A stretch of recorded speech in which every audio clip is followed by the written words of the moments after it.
wabarakatuh. Kami dari kelompok 3 Ekonomi Syariah akan menyampaikan materi mengenai daging olahan yang halal dan haram. Pada video kali ini juga kami akan membahas mengenai salah satu daging olahan seperti bakso dan bagaimana jika telah tercampur dengan daging yang tidak halal. Karena seperti yang kita tahu, sebagai konsumen muslim, kita harus selalu waspada dan berhati-hati terhadap apa yang kita konsumsi. Kita harus tahu bagaimana hal tersebut akan baik atau buruk bagi kesehatan kita. Untuk mengetahui hal ini lebih lanjut, mari simak video berikut ini.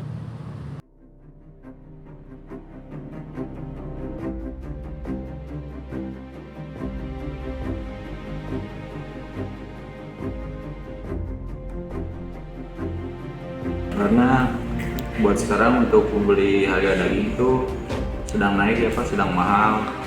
Lagi pula dengan menggunakan daging tikus saya itu mendapatkan lebih banyak untung dibandingkan biasanya Pak.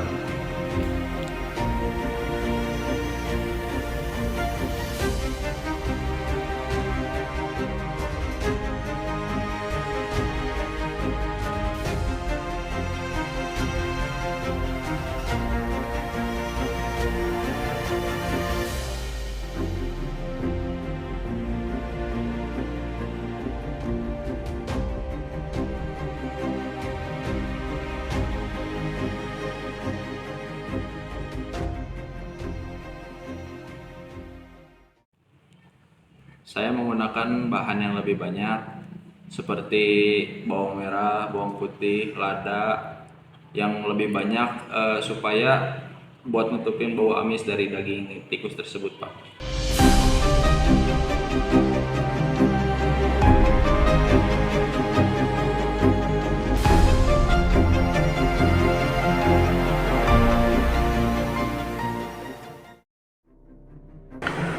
Lantas, apakah hanya daging tikus saja yang diharamkan oleh agama Islam? Tentu tidak, ada beberapa makanan juga minuman yang diharamkan oleh agama Islam. Yang pertama, bangkai dan juga babi. Bangkai diharamkan karena tentu saja sudah tidak layak konsumsi. Kecuali itu adalah hewan yang berada di air, seperti ikan dan lain sebagainya. Kemudian babi jelas diharamkan oleh agama Islam. Dan juga produk-produk turunannya seperti contoh saja adalah gelatin. Kemudian yang kedua itu adalah darah. Mengonsumsi darah sebagai makanan atau minuman merupakan kebiasaan orang-orang jahiliyah dulu. Maka dari itu darah diharamkan oleh agama Islam. Dan di dalam darah juga mengandung berbagai macam penyakit dari hewan dan juga bakteri dari hewan. Maka jika kita mengonsumsi darah tersebut, tentu saja bakterinya, kumannya akan berada dalam tubuh kita dan mengganggu kesehatan bagi orang yang mengonsumsinya. Kemudian hewan yang disembelih tidak sesuai dengan syariat Islam. Hewan yang disembelih tidak sesuai syariat Islam diharamkan dalam Islam karena disembelihnya hewan tersebut tidak memenuhi syarat yang telah ditentukan dalam ajaran Islam.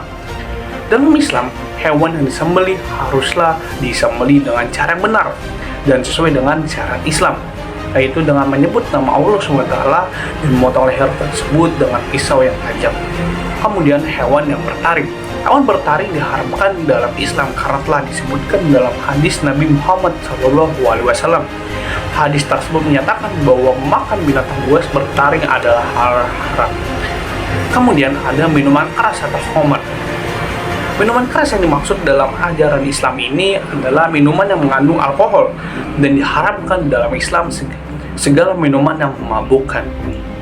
Oleh karena itu, kita sebagai umat muslim harus menghindari makanan dan juga minuman haram guna menjaga kesehatan dan ketaatan agama kita sendiri. Dampak mengkonsumsi makanan haram. Yang pertama, tidak diterima amal ibadahnya. Orang yang mengkonsumsi makanan haram, amal ibadahnya tidak diterima oleh Allah Subhanahu wa taala selama 40 hari. Sehingga semua ibadahnya akan percuma. Sedekah yang ia keluarkan bernilai sia-sia, sholat pun hanya tinggal gerakannya saja tanpa ada pahala. Yang kedua, tidak dikabulkannya doa oleh Allah Subhanahu wa taala. Bagaimana akan dikabulkan sebuah doa apabila umatnya mengkonsumsi hal-hal yang jelas haram sesuai ketentuan syariat Islam? Yang ketiga, terkikisnya iman seseorang.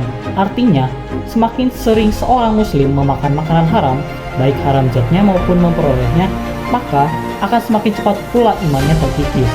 Yang keempat, dicampakkannya pelaku ke neraka. Memakan makanan haram akan mengakibatkan pelakunya dicapakan ke neraka yang penuh dengan kehinaan dan penyiksaan. Yang kelima, mengeraskan hati. Memakan makanan haram dapat mengeraskan hati. Ketika hati sudah keras, tidak ada cahaya kebenaran yang terpancar darinya. Walaupun hanya sedetik, hati yang keras akan jauh dari kebenaran Allah SWT. Maka dari itu, apabila seseorang sulit menerima kebenaran, bisa jadi yang bersangkutan kerap memakan makanan atau minum makanan haram. Sebagai konsumen muslim, kita harus selalu berhati-hati dan waspada terhadap berbagai macam daging olahan. Karena seperti yang kita tahu, sebagai konsumen muslim, kita wajib untuk mengkonsumsi berbagai macam produk yang halal.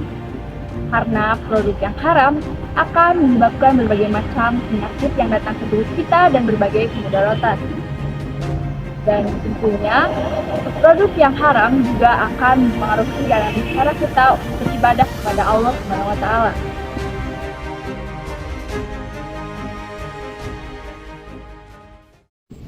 Sekian penyampaian materi dari kami.